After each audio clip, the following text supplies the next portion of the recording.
Episode number 3. The Quiet Beginnings of Civilization in Mesopotamia. Welcome back to our journey through history. Tonight, we travel to a place often called the Cradle of Civilization, Mesopotamia, the land between two rivers. Here, in the fertile valleys carved by the Tigris and Euphrates, human communities made the gradual, remarkable transition from small farming villages to the world's first cities, creating innovations that would shape all of human history. Before we begin, settle in comfortably. This is a story told at a peaceful pace, designed for calm reflection and learning. We're not rushing through dates and battles, but rather walking slowly through millennia, watching as human communities discovered agriculture, developed writing, built the first urban centers, and created the foundations of what we call civilization. The story we'll tell tonight is one of patient human achievement, of farmers learning to work with river floods, of craftspeople developing new technologies, of communities growing into cities, and of people creating the world's first writing system to keep track of their increasingly complex societies. It's a story without clear heroes or villains, but rather one of collective human ingenuity responding to challenges and opportunities. We'll begin around 10,000 BCE, when the last ice age was ending and humans in the Fertile Crescent were beginning to experiment with agriculture. We'll watch as small villages grew along riverbanks, as irrigation systems transformed the landscape, and as the first cities emerged in southern Mesopotamia around 4000 BCE. We'll explore Uruk, often considered the world's first true city, and we'll discover how writing emerged from the practical needs of urban administration. We'll meet the Sumerians, whose language and culture dominated early Mesopotamia, and we'll see how their innovations in writing, mathematics, architecture, law, and literature created templates that influenced all subsequent civilizations in the region and beyond. We'll follow the rise of Akkad, the first empire to unite Mesopotamia, and we'll witness the flourishing of Babylonian civilization under Hammurabi. Throughout this journey, we'll return again and again to certain themes: the fundamental importance of water in a semi-arid landscape, the relationship between agricultural surplus and social complexity, the gradual development of specialized skills and social hierarchies, and the way that writing transformed human societies by enabling the recording and transmission of knowledge across generations. A few notes before we begin: this episode draws on over a century of archaeological research in Iraq, Syria, and surrounding regions. We'll reference the work of archaeologists who excavated ancient cities, linguists who deciphered long-dead languages, and historians who pieced together the story of humanity's earliest civilizations. The sources include cuneiform tablets, archaeological site reports, and scholarly reconstructions based on physical evidence. Mesopotamian history spans thousands of years and includes many distinct cultures, languages, and political entities. We'll focus primarily on the period from roughly 10,000 BCE to about 1750 BC, from the beginnings of agriculture through the height of Old Babylonian civilization. This gives us a coherent arc from the first farming villages to the creation of one of the ancient world's most sophisticated urban cultures. If you enjoy this episode, please consider subscribing to our channel and sharing it with others who appreciate thoughtful explorations of ancient history. Your support helps us continue creating these peaceful journeys through time. Now, let us begin. Let us travel back 10,000 years, to a world just emerging from the Ice Age, where small groups of humans were about to make discoveries that would transform our species forever. Let us go to the Fertile Crescent, to the land between the rivers, and watch as civilization quietly begins. Chapter 1. The Fertile Crescent: Dawn of Agriculture, 10,000 to 8,000 BCE. 10,000 years before the present, the world was emerging from the last great ice age. As glaciers retreated northward, climate patterns shifted, sea levels rose, and the landscape of the Middle East underwent dramatic transformation. The region we now call the Fertile Crescent, a broad arc of land stretching from the Persian Gulf through Mesopotamia and the Levant to Egypt, became warmer, more hospitable, and eventually more arid. It was in this changing environment that humans would make one of history's most consequential discoveries: agriculture. The Fertile Crescent is not a single place but a diverse region encompassing varied landscapes. In the north, the foothills of the Taurus and Zagros mountains received reliable rainfall, with winter rains watering the land and allowing vegetation to flourish.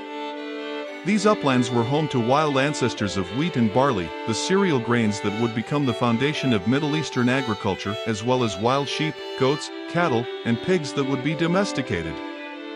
Further south, the landscape became increasingly arid. The great river valleys of the Tigris and Euphrates cut through semi-arid plains where rainfall was insufficient for reliable agriculture. Yet these rivers, fed by snowmelt from the mountains of eastern Turkey and western Iran, carried life-giving water through otherwise dry lands.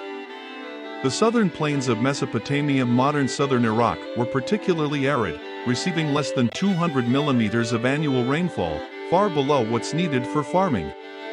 Yet here, paradoxically, some of the world's most productive agriculture would eventually develop, made possible by irrigation from the rivers. Around 10,000 BCE, humans in the Fertile Crescent were hunter-gatherers, living in small mobile groups that followed game animals and harvested wild plants seasonally.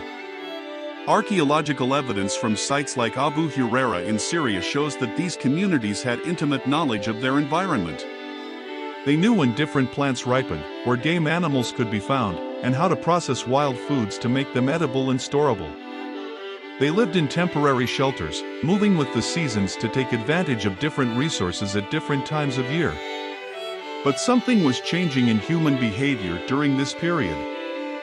At sites throughout the Fertile Crescent, archaeologists find evidence of increasingly intensive exploitation of certain plants and animals. At Abu Huraira, excavators found grinding stones used to process wild grains into flour, evidence that these hunter-gatherers were investing significant labor in harvesting and processing plants. The quantity of grain processing equipment suggests they were collecting wild cereals in large amounts, perhaps storing them for later use. The transition to agriculture, what archaeologists call the Neolithic Revolution, did not happen suddenly or in a single location. Instead, it was a gradual process that unfolded over several millennia across the Fertile Crescent. Different communities experimented with cultivating wild plants and managing animal populations. Successful innovations spread through trade networks, migration, and imitation.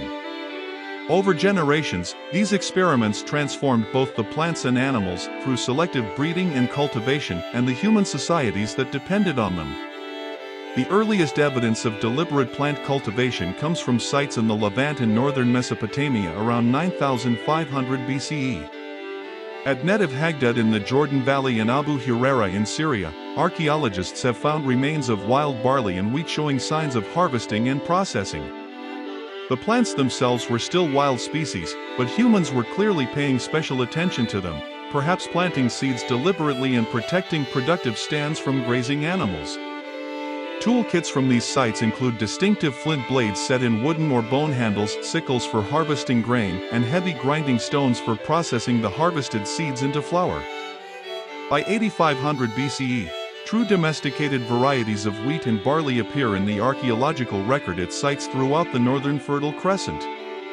These domesticated grains show genetic changes that made them more useful to humans but less capable of surviving in the wild. Wild wheat and barley have brittle rachis, the part of the plant that holds the seeds, which shatters when ripe, scattering seeds across the ground. This is perfect for the plant's reproduction in nature, but frustrating for humans trying to harvest the grain, as many seeds fall and are lost before collection. Domesticated varieties have a tough rachis that holds the seeds firmly until harvested by humans. This mutation occurred naturally in wild populations but was normally disadvantageous. Plants with tough rachis couldn't scatter their seeds effectively and would be outcompeted by plants with shattering rachis. However, when humans began collecting seeds and planting them, they inadvertently selected for the tough rachis trait. Humans would naturally collect more seeds from plants whose seeds didn't fall, and when these seeds were planted, the tough rachis trait became more common. Over many generations, perhaps as few as 200 to 300 years, this unintentional selection transformed wild grasses into crops dependent on human cultivation. The domestication process was similar for other plants. Lentils and peas, native to the region, were among the earliest cultivated legumes, appearing in archaeological sites by 800 BCE. These plants provided protein to complement the carbohydrates from cereals, creating a more balanced diet. Flax, cultivated both for its edible seeds and for fibers that could be woven into linen, was domesticated by 700 BCE. Each of these crops had its own domestication story, its own genetic changes that made it more useful to humans and more dependent on human cultivation. Animal domestication followed a somewhat different trajectory but occurred during the same general period. Dogs had been domesticated much earlier, probably before 15,000 BCE, from wolves that learned to scavenge around human camps and gradually became integrated into human groups. But the domestication of livestock, sheep, goats, cattle, and pigs occurred during the Neolithic period in the Fertile Crescent.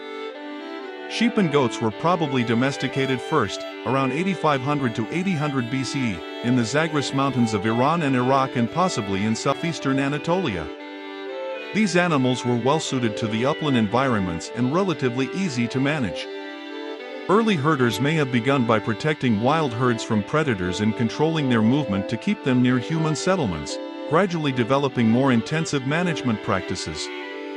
Archaeological evidence for domestication includes changes in the age and sex profiles of animals found at sites. Wild herds have natural distributions of ages and sexes, while managed herds show evidence of selective culling, with young males often slaughtered for meat while females were kept for breeding and milk production.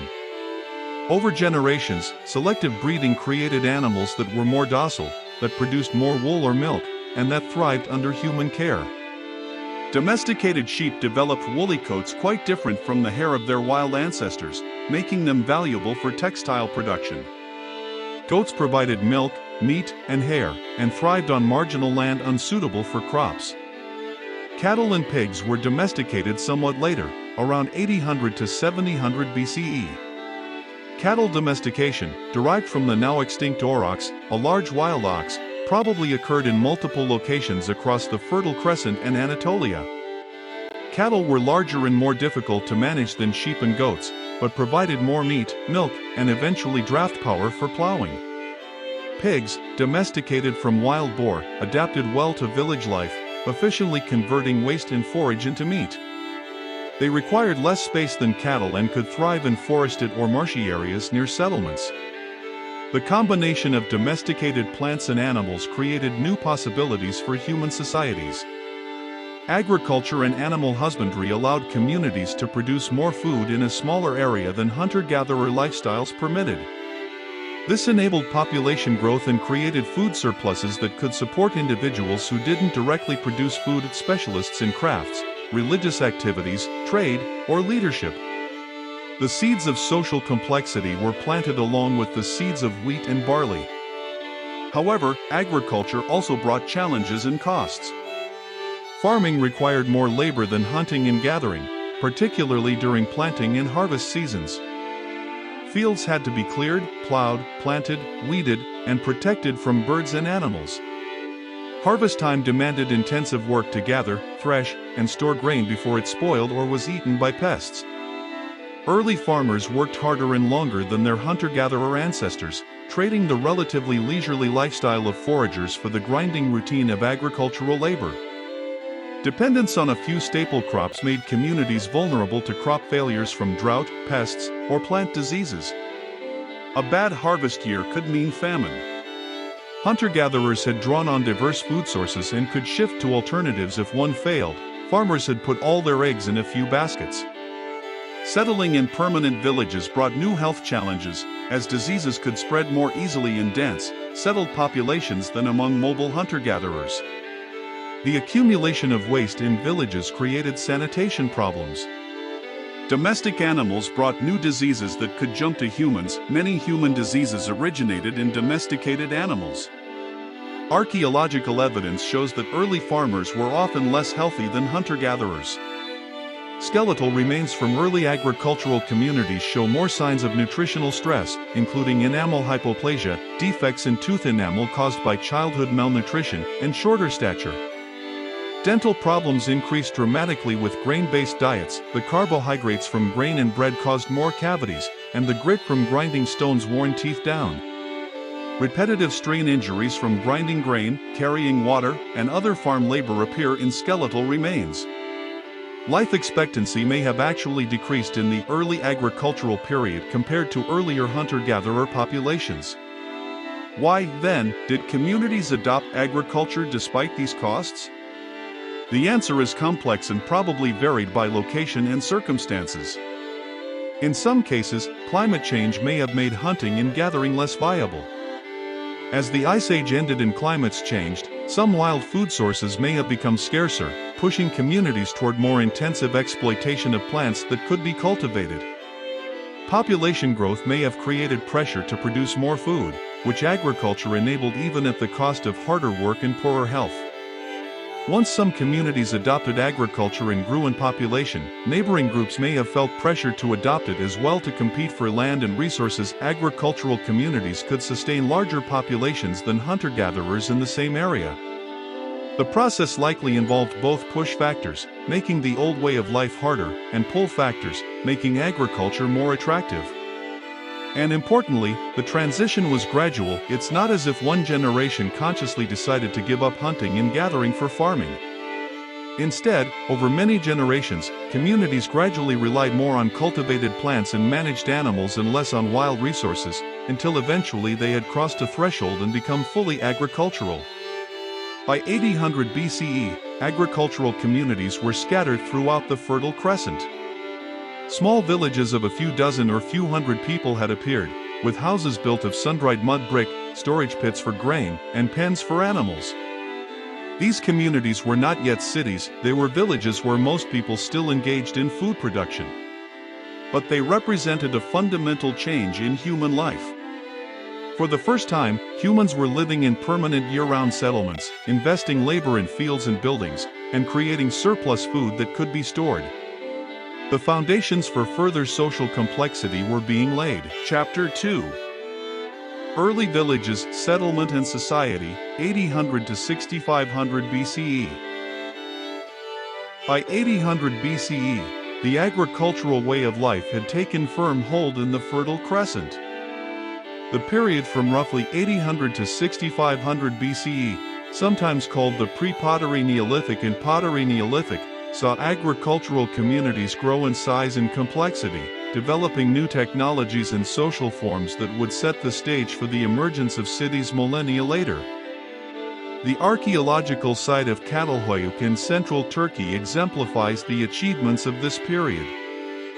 Occupied from about 7500 to 5700 BCE, Cradle was one of the largest Neolithic settlements anywhere, covering about 13 hectares with an estimated population of 3,000 to 8,000 people at its peak. This was not yet a city in the later Mesopotamian sense, but it was far larger than most contemporary settlements and shows sophisticated social organization. The layout of Cradle was unusual by modern standards. Houses were built adjoining one another without streets between them. Imagine a honeycomb of rectangular mud brick houses sharing walls. Access to houses was from the roof, with ladders leading down through an opening into the main room below. The rooftops effectively functioned as the settlement streets, where people walked, socialized, and carried out various activities. Why this unusual layout? Perhaps it provided defense, making the settlement's exterior a solid wall with no gates for attackers to breach. Perhaps it reflected kinship structures or social organization we don't fully understand. Inside, houses followed fairly standard layouts. A main room dominated the interior, with raised platforms along the walls that served as sleeping and working areas. Hearths and ovens for cooking were positioned carefully to vent smoke through the roof opening. Storage bins were built into walls or floor. Some houses had elaborate wall paintings and plaster reliefs showing geometric patterns, animals, especially bulls and leopards, and enigmatic human figures. Burials were placed beneath the floors. People literally lived above their ancestors, who remained part of the household even in death.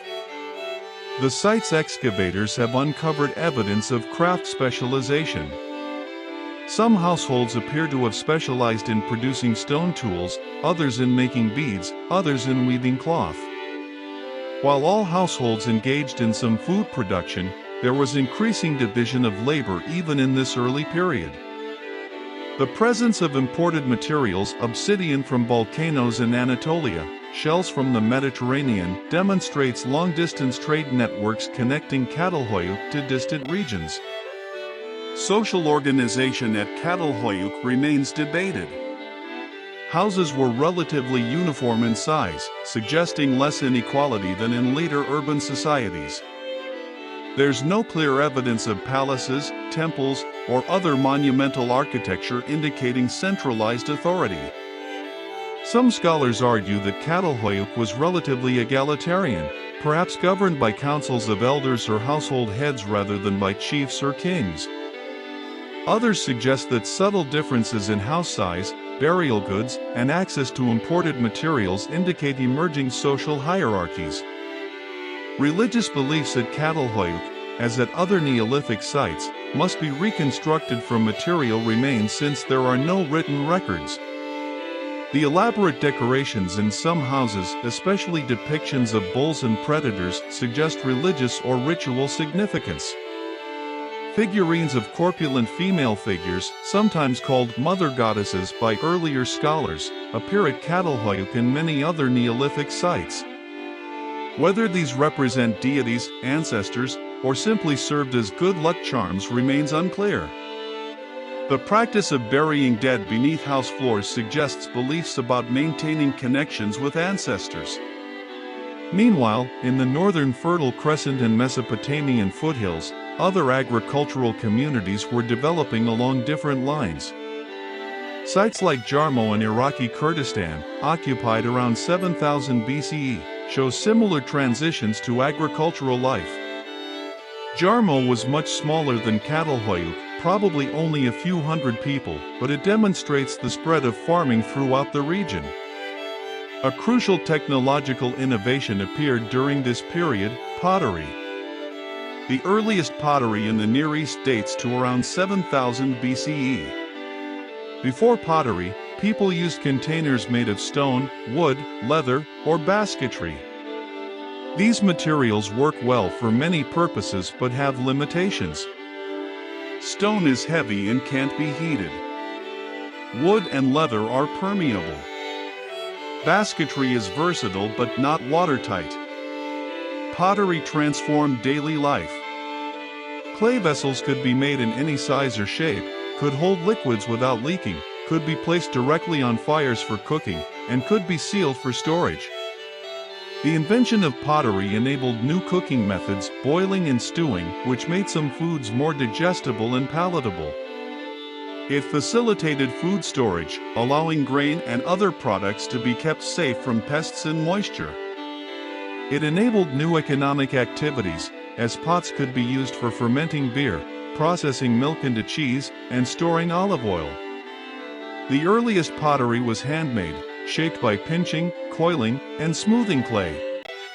Potters learned through experience which clays worked best, how to temper clay with sand or straw to prevent cracking during firing, and how to achieve desired colors and textures through different firing techniques.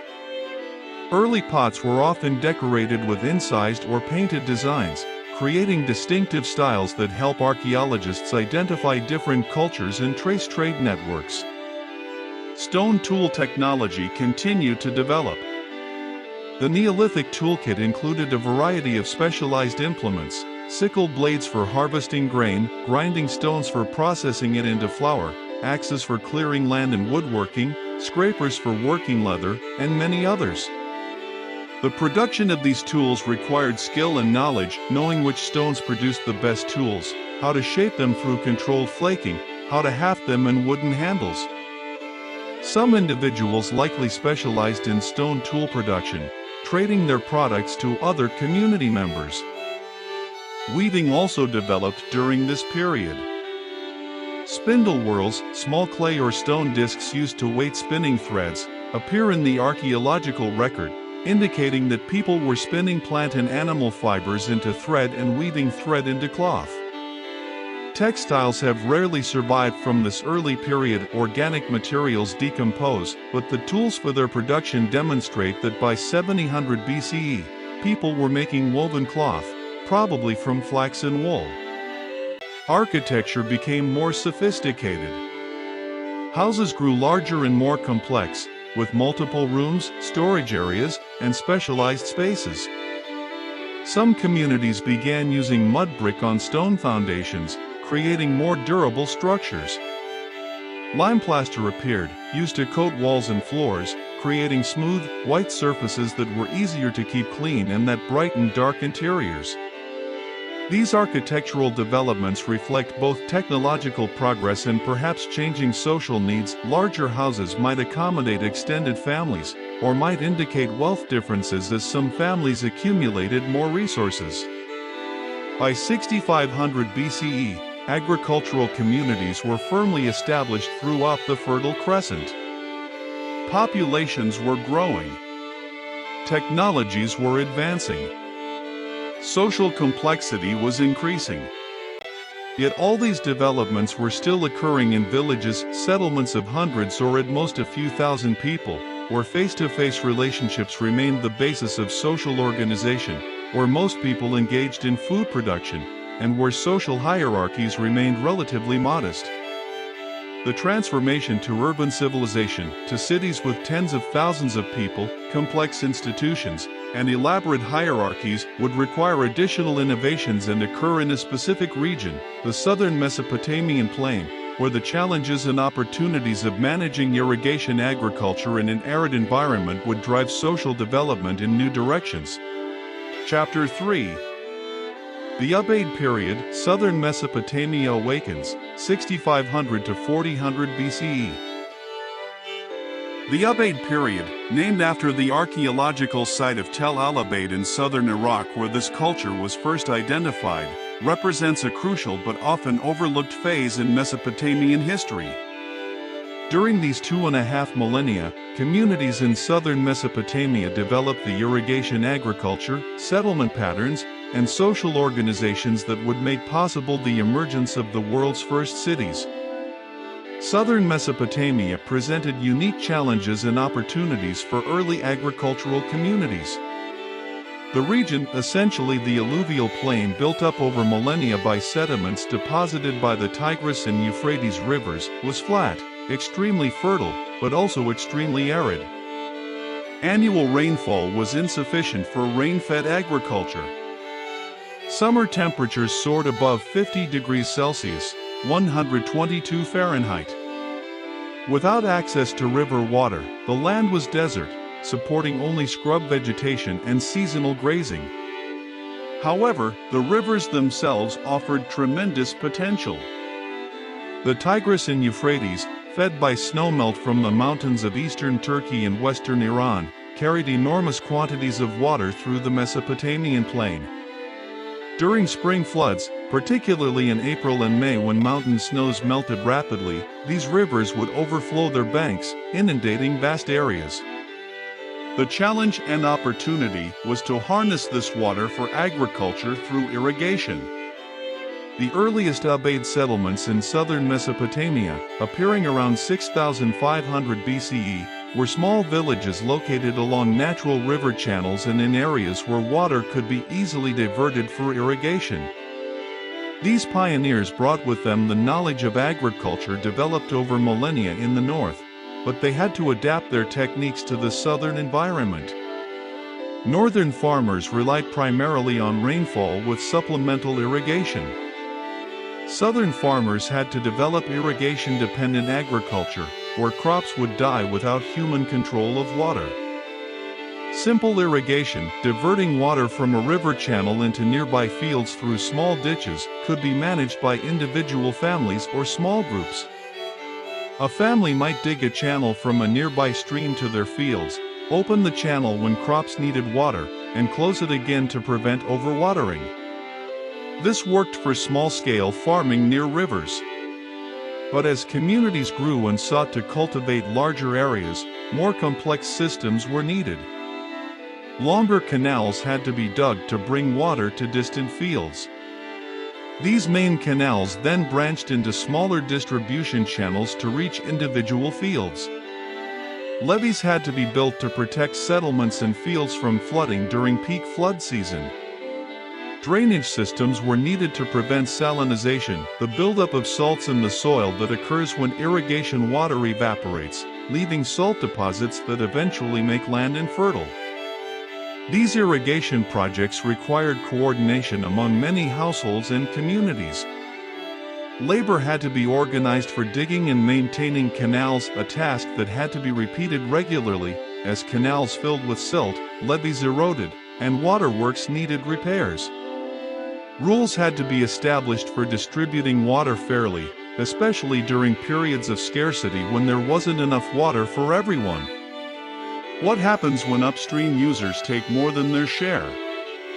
How is new land allocated for irrigation? Who is responsible for maintaining shared infrastructure?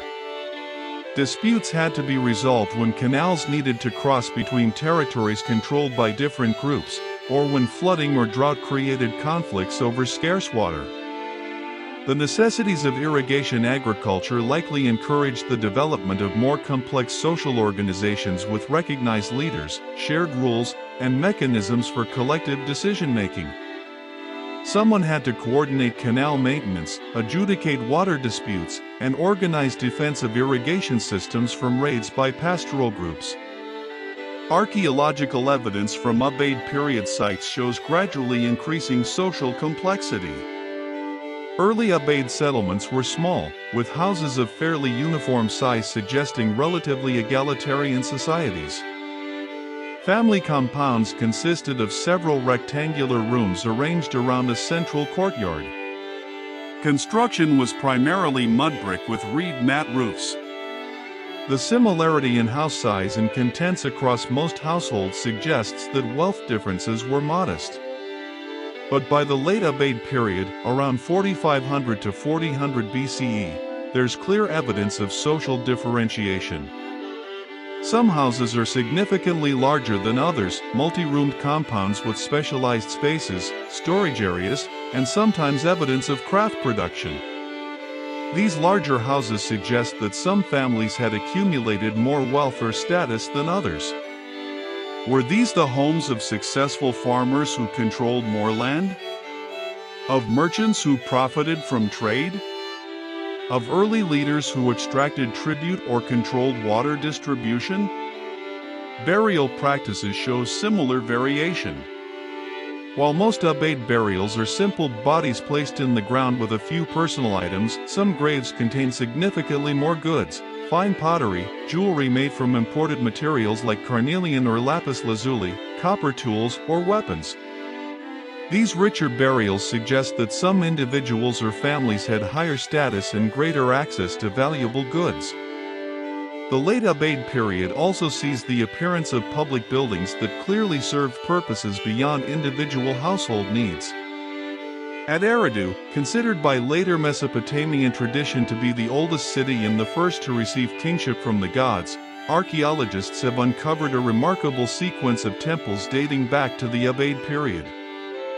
The earliest, dating to around 5000 BCE, was a small structure, perhaps only 3 by 4 meters, but it occupied a special location on a low mound and was built with care using selected materials. This temple was rebuilt multiple times over the following centuries, each time slightly larger and more elaborate than its predecessor. By the end of the Ubaid period, the temple at Eridu had grown into a substantial building measuring roughly 12 by 15 meters, built on a raised platform that lifted it above the surrounding settlement. The continuity of sacred space, rebuilding on exactly the same spot for over 1,000 years, demonstrates remarkable cultural continuity and suggests that religious institutions were becoming important centers of community identity. What activities took place in these temples? The building's layouts, typically a central hall flanked by smaller rooms, and the artifacts found within them, including fine pottery, offerings of food and drink, and ritual objects, suggest they were centers of religious activity. Later Mesopotamian temples were economic centers as well as religious ones, owning land and livestock, employing workers, and serving as redistribution centers. Whether Ubaid temples already functioned this way remains uncertain, but the investment of labor and resources in their construction suggests they played important roles in community life. Ubaid pottery is particularly distinctive and provides valuable evidence of cultural identity and trade networks. Ubaid ceramics were typically painted with geometric designs, triangles, zigzags, wavy lines in dark brown or black paint on a light greenish-buff background. The consistency of pottery styles across southern Mesopotamia and the presence of Ubaid pottery at sites far beyond Mesopotamia suggest both cultural unity within the Ubaid region and extensive trade connections.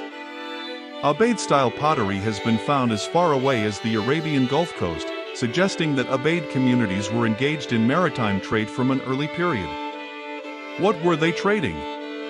Southern Mesopotamia lacked many important resources. There was no stone for tools or construction beyond mud brick. The nearest stone sources were in the mountains hundreds of kilometers to the north and east. There were no metal ores. Copper, which was just beginning to be used in this period, had to be imported from Anatolia or Iran. There was no timber suitable for construction, as few large trees grew in the arid south. Even palm trees were relatively scarce in this early period. All these materials had to be imported from neighboring regions.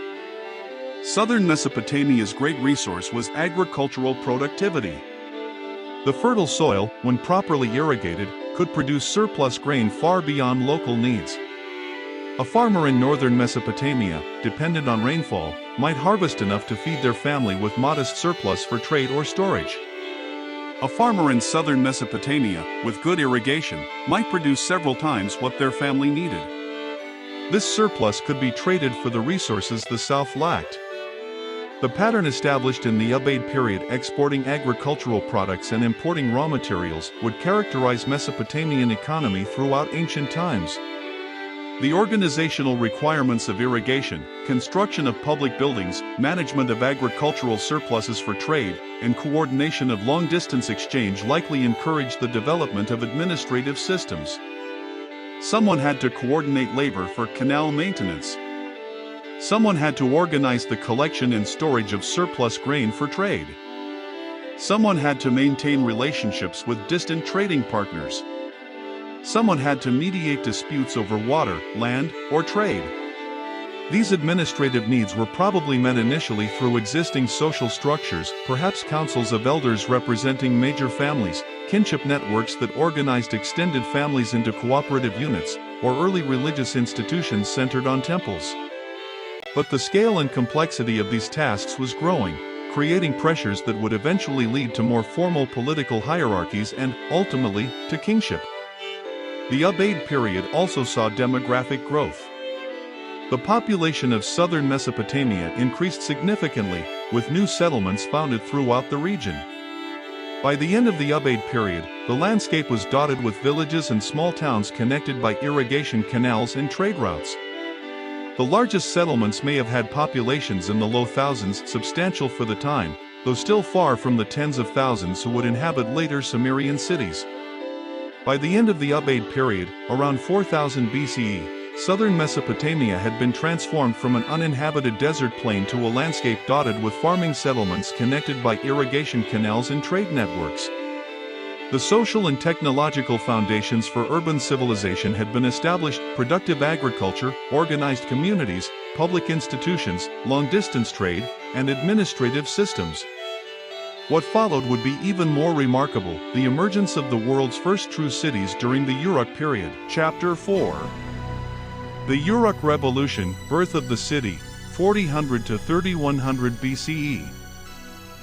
Around 4000 BCE, southern Mesopotamia underwent a transformation so profound that archaeologists mark it as the beginning of a new era, the Uruk period, named after the city of Uruk, which became the largest and most important urban center of this age. During these 900 years, human settlements grew from villages into cities, social organizations became dramatically more complex, and innovations appeared that would define civilization not just in Mesopotamia but worldwide, including monumental architecture, complex bureaucratic administration, and most revolutionary of all, writing. The city of Uruk, located in southern Mesopotamia near the later course of the Euphrates River, the river has shifted its channel several times over millennia, exemplifies this transformation. Around 4000 BCE, Uruk was a sizable village, perhaps covering 70 to 100 hectares with a population of several thousand. By 3200 BCE, it had exploded into a true city covering over 250 hectares with an estimated population of 40,000 to 50,000 people, unprecedented in human history. To put this in perspective, Uruk at its Uruk period height was larger than any other settlement anywhere in the world at that time. This was urbanization on a scale never before seen, the birth of the city as a human settlement type. What enabled such explosive urban growth? Multiple factors converged to make the Uruk period a moment of rapid transformation. Agricultural productivity continued to increase as irrigation systems became more sophisticated and extensive. The Ubaid period had established basic irrigation agriculture. The Uruk period perfected and expanded it. Longer canals brought water to larger areas. Better engineering, understanding gradients, flow rates, and drainage made systems more efficient. Agricultural yields increased, meaning that a smaller proportion of the population could feed everyone, freeing more individuals to specialize in other activities. The plow, pulled by oxen, was invented during the Uruk period, revolutionizing agriculture. Before the plow, farmers broke ground using hoes or digging sticks, slow, back-breaking work. The plow, drawn by powerful oxen, could turn soil much faster and deeper, allowing farmers to cultivate larger areas more efficiently. This innovation dramatically increased productivity. A farmer with an ox-drawn plow could work several times as much land as one working by hand. The plow enabled the extensive cereal agriculture that would feed Uruk's growing population. New crop varieties and agricultural techniques further increased yields. Farmers learned to rotate crops, allowing fields to recover fertility. They developed better seed selection, planting seeds from the most productive plants to gradually improve crop yields over generations. They learned to time planting and harvesting to maximize production. All these small improvements accumulated into significantly greater agricultural surpluses. Craft specialization intensified dramatically during the Uruk period. Archaeologists find evidence of specialized workshops for pottery production, metalworking, stone carving, textile manufacture, and other crafts. Rather than each household producing everything it needed, craftspeople increasingly focused on particular skills, trading their products for food and other necessities. This specialization increased both productivity and quality. Full-time craftspeople could develop greater skill and efficiency than part-time producers who had to divide their time between crafts and farming. The archaeological record from Uruk shows extraordinary technological and artistic achievements. The pottery wheel was invented early in the Uruk period, revolutionizing ceramic production. Before the wheel, pottery was handmade by coiling, pinching, and shaping clay, a slow process requiring significant skill. The pottery wheel, a horizontal disc that rotated while the potter shaped clay on its surface, allowed rapid production of symmetrical vessels. A skilled potter with a wheel could produce in a day what might have taken weeks by hand. The increased speed and uniformity of wheel-made pottery were crucial for supplying a growing urban population with the vessels needed for storage, cooking, and serving food. The spinning wheel for producing thread was also developed during this period, dramatically increasing textile production efficiency. Textiles were important not just for clothing but as trade goods. Mesopotamian textiles would be exported throughout the ancient Near East for millennia. Metallurgy advanced significantly during the Uruk period. While copper had been worked since the preceding Ubaid period, Uruk period metalworkers developed new techniques for casting, alloying, and decorating metal objects. They learned to make bronze by alloying copper with arsenic or tin, creating a harder metal suitable for tools and weapons. They imported copper ore from Anatolia and Iran, transforming it into tools, weapons, and prestige objects. The accumulation of metal objects by certain individuals suggests growing wealth inequality. Metal was valuable and not everyone could afford it. Monumental architecture appears on an unprecedented scale during the Uruk period. At the center of Uruk stood massive temple complexes built on raised platforms. The Yana precinct, dedicated to the goddess Inanna, and the Anu district, associated with the sky godin, contained multiple large temples, courtyards, and associated buildings. The White Temple, built late in the Uruk period around 3200 BCE, sat atop a ziggurat, stepped platform, rising 13 meters above ground level. The temple itself was built of sun-dried mud brick with exterior walls whitewashed with gypsum plaster, hence its modern name. The structure measured roughly 17 by 22 meters, with thick walls, buttresses, and a tripartite plan, a central hall flanked by rows of smaller rooms, that would become standard for Mesopotamian temples. The labor required to construct such buildings was enormous. The White Temple's platform alone required an estimated 7,500 man-days of labor just to build the mud brick core, not counting the time to make bricks, transport materials, or construct the temple itself. Someone had to organize the production and transport of thousands of mud bricks. Workers had to be fed while they labored on construction rather than farming. The technical knowledge of architecture and engineering had to be developed and transmitted. The existence of these monuments implies a level of social organization and labor mobilization far beyond what existed in earlier periods. Who organized these projects? Who lived in the temple complexes? The evidence suggests that temples were not just religious buildings but also economic centers, the nerve centers of Uruk's economy and administration. Temples owned vast estates of agricultural land worked by dependent laborers. They owned herds of sheep and goats numbering in the tens of thousands. They employed craftspeople who produced textiles, pottery, and other goods. They managed long-distance trade, importing raw materials and exporting finished products.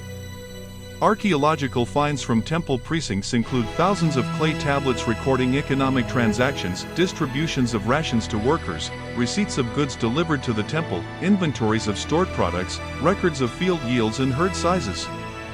These tablets provide our earliest written records, and their content, overwhelmingly economic and administrative, tells us much about what writing was invented to accomplish. Chapter 5.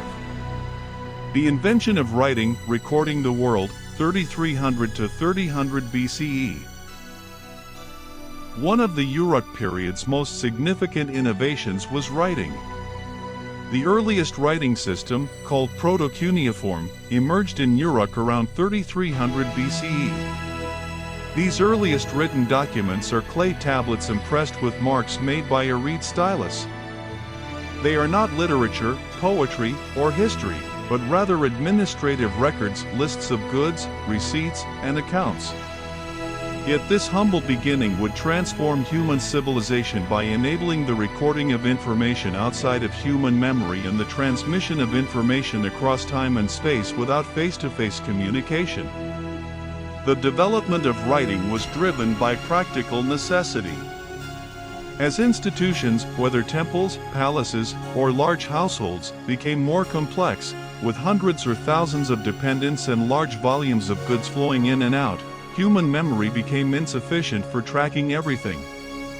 How could a temple administrator remember exactly how much grain was stored, how many workers received rations last month, which fields produced which yields? Simple counting systems using clay tokens had been used for millennia, but these became inadequate as the scale and complexity of administration increased. Clay tokens, small-shaped objects representing different goods, had been used throughout the Near East since at least 8000 BCE. A shepherd might have clay tokens representing sheep. When delivering animals to a temple, he would transfer the appropriate number of tokens to the temple administrator. This system worked for simple transactions but had limitations. Tokens could be lost. Their meaning might be ambiguous. Complex transactions involving multiple goods and parties were difficult to represent. By the late Uruk period, a new system emerged.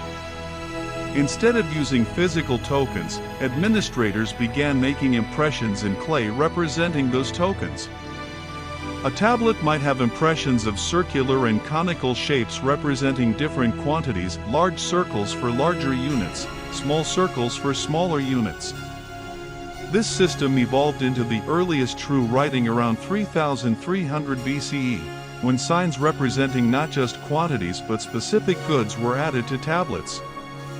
Early proto-cuneiform tablets show an accounting system. Each tablet typically records a category of goods, grain, livestock, cloth, beer, etc., quantities, and sometimes individuals or institutions associated with the transaction. The signs were pictographic, simplified pictures of the objects they represented. A sign looking like a barley plant meant barley, a sign looking like a sheep's head meant sheep, a sign looking like a jar meant beer or oil, depending on context.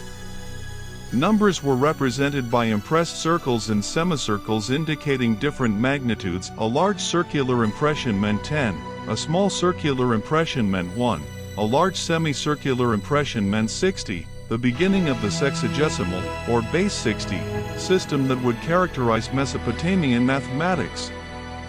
This earliest writing was limited in what it could express. It could record 10 sheep or 300 units of grain to the temple, but it couldn't express abstract concepts, verbs in different tenses, or nuanced statements. A tablet might record that 10 sheep were received from someone whose name is indicated by a personal seal impression, but it couldn't say why, when, or under what circumstances.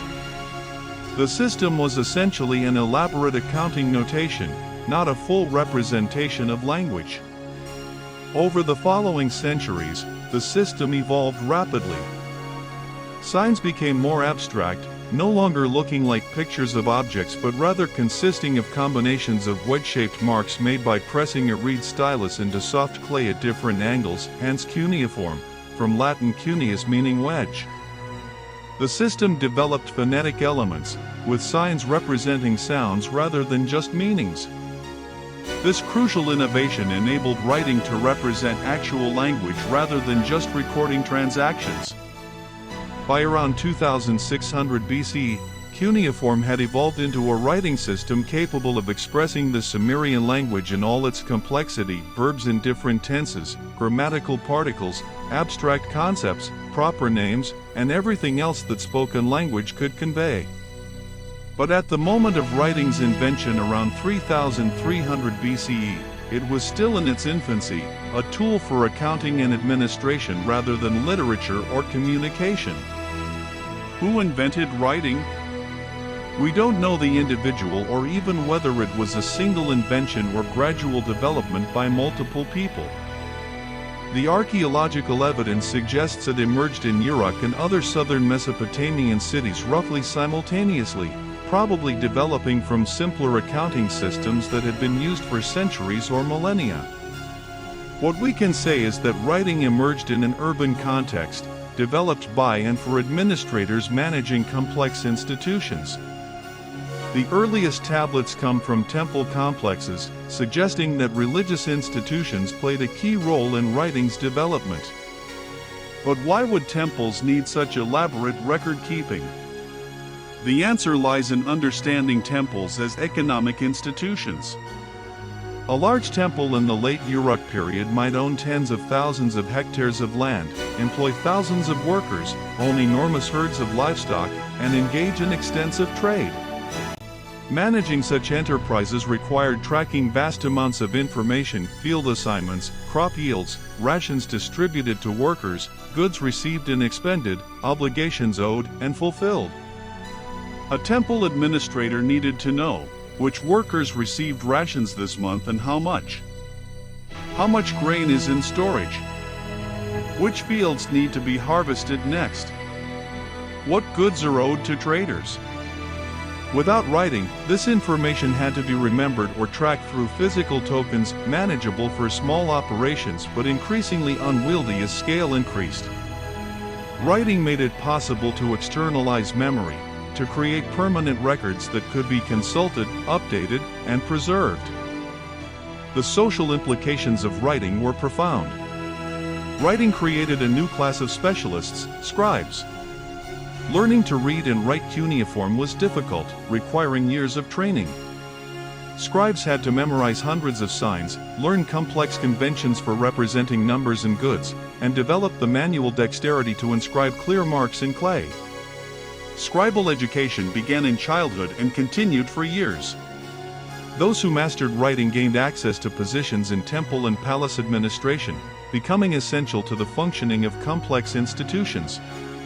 Scribes formed a privileged class. Literacy provided access to power and wealth through administrative positions. Scribes saw themselves as practitioners of a noble art, and later Mesopotamian literature includes texts celebrating the scribal profession and denigrating manual labor, a scribe sitting comfortably indoors contrasted with the farmer toiling in muddy fields. Whether this reflects actual attitudes or is aspirational self-promotion by scribes, it shows that literacy conferred status. Writing also transformed how knowledge was preserved and transmitted. Before writing, knowledge existed only in human memory, passed from one generation to the next through oral tradition. Important information, religious rituals, legal precedents, historical events, technical knowledge had to be memorized and recited. This worked well for some purposes but had limitations. Human memory is fallible. Information could be lost when elders died. Oral transmission could introduce changes, whether accidental or deliberate. Writing enabled exact preservation of information. A ritual described on a tablet would be performed the same way centuries later. A mathematical table could be copied and used without errors. A legal decision could be recorded and consulted when similar cases arose. Knowledge could accumulate across generations as each generation added to the written record rather than having to rediscover what previous generations knew. The invention of writing also had economic implications. Written contracts and receipts made trade more secure and complex transactions possible. A merchant could travel to a distant city carrying a tablet documenting goods entrusted to them, reducing the need for personal trust and enabling trade among strangers. Debt obligations could be recorded precisely, making credit possible on a larger scale. The written word became a form of economic power. By the end of the Uruk period around 3100 BCE, writing had become an established technology in southern Mesopotamia. Thousands of tablets document temple administration, though literary texts were still centuries in the future. The oldest known written documents in human history come from this period in place, the urban centers of southern Mesopotamia in the late 4th millennium BCE. Writing, invented to manage the complexities of urban life, would become one of humanity's most powerful and transformative technologies. Chapter 6. Sumerian city-states, the Classic Age, 3100 to 2350 BCE. The early dynastic period, from approximately 3100 to 2350 BCE, saw southern Mesopotamia coalesce into a distinctive civilization that we call Sumerian, after the Sumerian language spoken by most inhabitants of the region. This period is characterized by city-states, independent urban centers each controlling surrounding agricultural lands, that competed and sometimes cooperated with one another, creating a dynamic political landscape and a flourishing cultural tradition. The Sumerian language is unique, it has no known relationship to any other language family, ancient or modern. It's neither Semitic, like later Akkadian, Aramaic, Arabic, Hebrew, nor Indo-European, like Persian, Greek, Latin. It stands alone linguistically, which has made deciphering it challenging. Scholars achieved understanding of Sumerian through bilingual texts, tablets with parallel Sumerian and Akkadian versions, and through careful comparison of thousands of texts. Today we can read Sumerian with reasonable confidence, though debates continue about precise meanings and grammar. Writing developed rapidly during the early dynastic period. The proto-cuneiform of the late Uruk period evolved into a fuller writing system capable of expressing the Sumerian language in all its complexity. Signs became more abstract, no longer looking like pictures but consisting of combinations of wedge-shaped marks. The system developed phonetic elements extensively, with signs representing syllables that could be combined to write any word. Grammatical elements, verb endings, case markers, plural forms could all be written. By the middle of the early dynastic period, cuneiform was a true writing system, not just an accounting notation. With this fully developed writing system, Sumerian scribes began creating texts beyond administrative records. By 2600 BCE, we have literary compositions, hymns to gods, royal inscriptions celebrating kings' achievements, proverbs, and early versions of myths that would later be elaborated into epic narratives. These texts provide our first direct window into ancient Mesopotamian thought, beliefs, values, and worldview. We can read what Sumerians thought about their gods, their kings, their society, and their place in the cosmos. Early dynastic Mesopotamia was divided into numerous city-states. Among the most important were Uruk, Uar, Lagash, Umma, Nippur, Kish, Eridu, and Shuruppak. Each city-state consisted of an urban center, often covering hundreds of hectares with populations in the tens of thousands, surrounded by agricultural lands, smaller towns, and villages that fed the urban population. Each had its own ruler, called Ensi, Lugal, or other titles in Sumerian, usually translated as governor or king, its own patron deity whose temple dominated the city center, and its own political institutions. These city-states were not isolated but interacted constantly, trading goods, competing for resources, forming alliances, and engaging in warfare. Conflict over water rights was common, as upstream cities could divert irrigation water before it reached downstream neighbors. The Guadina, a fertile tract of land on the border between Lagash and Umma, was disputed for generations, with both cities claiming it and fighting repeatedly over its control. Boundary disputes led to military confrontations. Yet cooperation also occurred, particularly in religious matters. Nippur, for instance, was considered religiously important to all Sumerian cities as the home of Enlil, chief god of the Sumerian pantheon, even though Nippur never became a major political power. The political organization of Sumerian city-states is not fully understood because our evidence is limited and sometimes contradictory. Rulers had significant power, they commanded armies, organized major construction projects, controlled temple resources, and judged legal disputes. Royal inscriptions present them as chosen by the gods to bring justice and prosperity. Yet they were not absolute despots like later emperors. They were expected to maintain justice, ensure prosperity, uphold religious obligations, and sometimes had to contend with other powerful institutions or individuals. Assemblies of citizens may have had roles in some cities at some times. A few texts mention councils of elders or assemblies that advised rulers or made decisions. Whether these were genuine democratic institutions, advisory bodies, or simply literary conventions remains debated. What's clear is that Sumerian government was complex, involving multiple institutions and power centers beyond just the king. Temples remained enormously important institutions in Sumerian society. Each city's patron deity had a major temple complex that owned extensive estates, employed thousands of workers, and engaged in trade and manufacturing. The temple of the goddess Bau in Lagash, documented in thousands of administrative tablets, employed weavers, millers, brewers, farmers, shepherds, smiths, and many others. Temples redistributed resources through rations to workers, offerings to gods, and support for festivals and rituals. They also accumulated wealth through donations, tithes, and the productive work of their dependents. The relationship between temple and palace, the ruler's household and administration, varied by city and time. Sometimes rulers controlled temple resources directly, appointing family members or loyal officials as high priests. Other times temples appear as separate, potentially competing institutions with their own administrations and interests.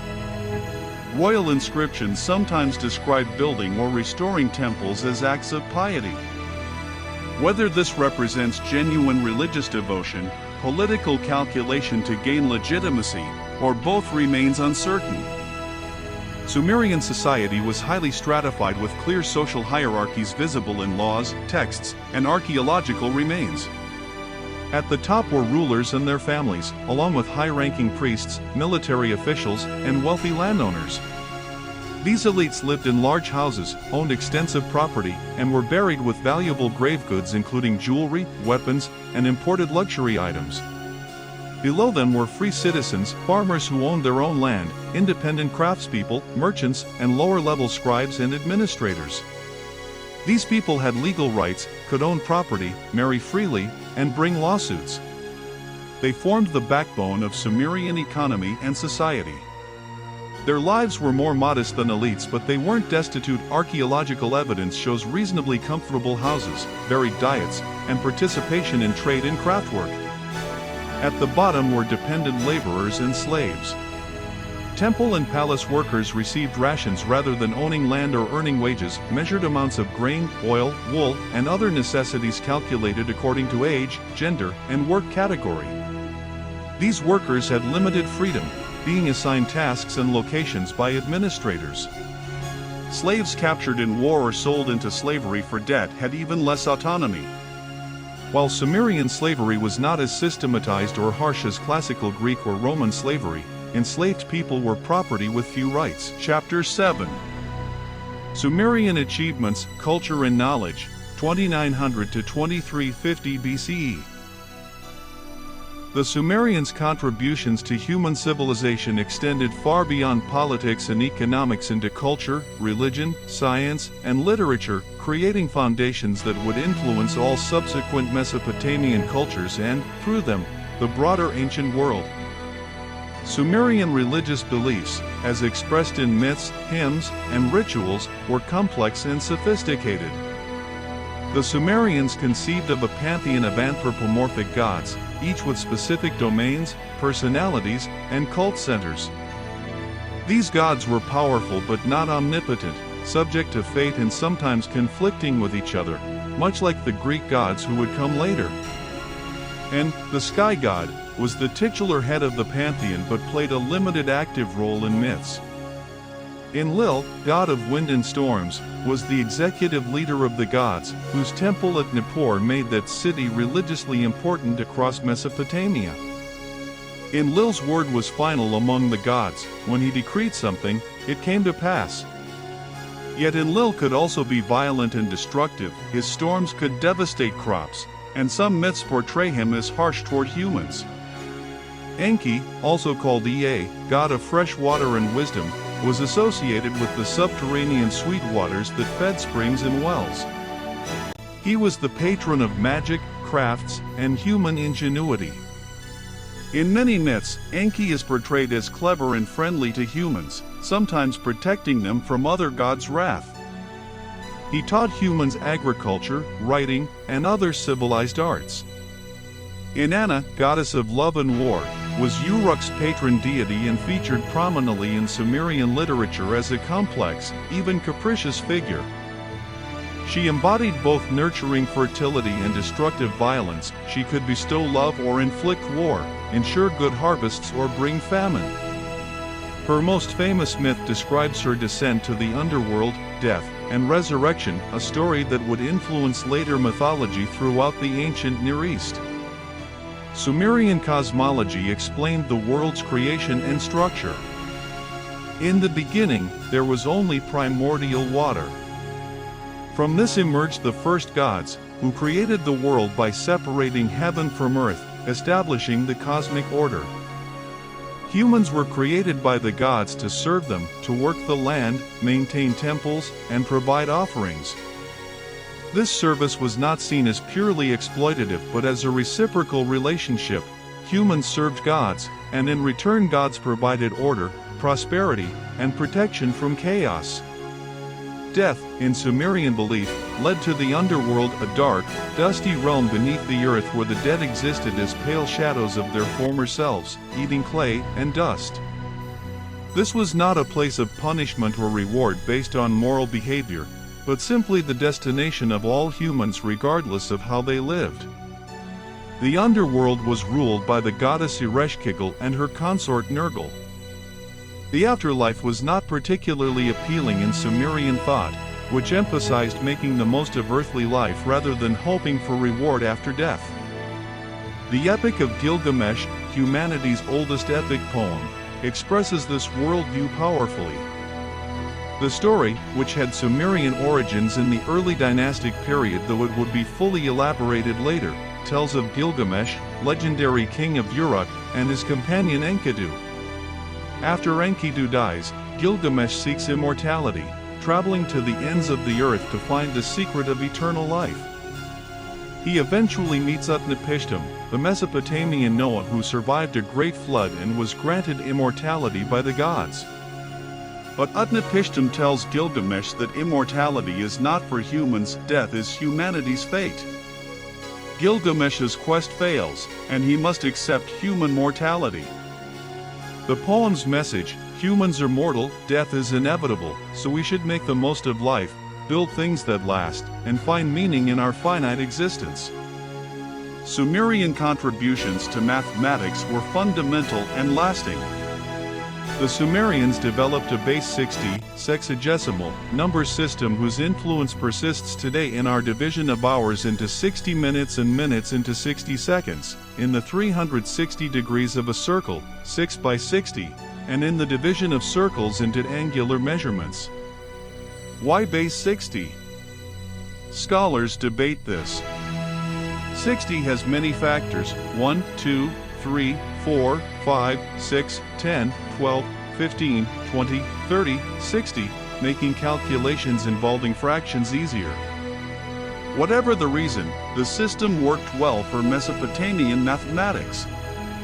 Sumerian scribes created mathematical tables, multiplication tables, reciprocal tables, for division, square root tables, tables of squares and cubes. Students memorized these tables as part of scribal education. Mathematical problem texts show that Sumerians could solve complex problems involving areas and volumes, proportions, interest calculations, and algebraic equations. Some mathematical tablets contain what we would call word problems. A field measures 10 iku and yields 7,200 sela of grain. Another field of equal size yields 8,400 sela. By how much does the second field's yield exceed the first? These problems taught mathematical thinking and practical calculation skills. In astronomy, Sumerian priest scholars observed the movements of celestial bodies, recording patterns that would later be systematized into detailed astronomical calendars. They identified the planets visible to the naked eye: Mercury, Venus, Mars, Jupiter, Saturn, and tracked the phases of the moon.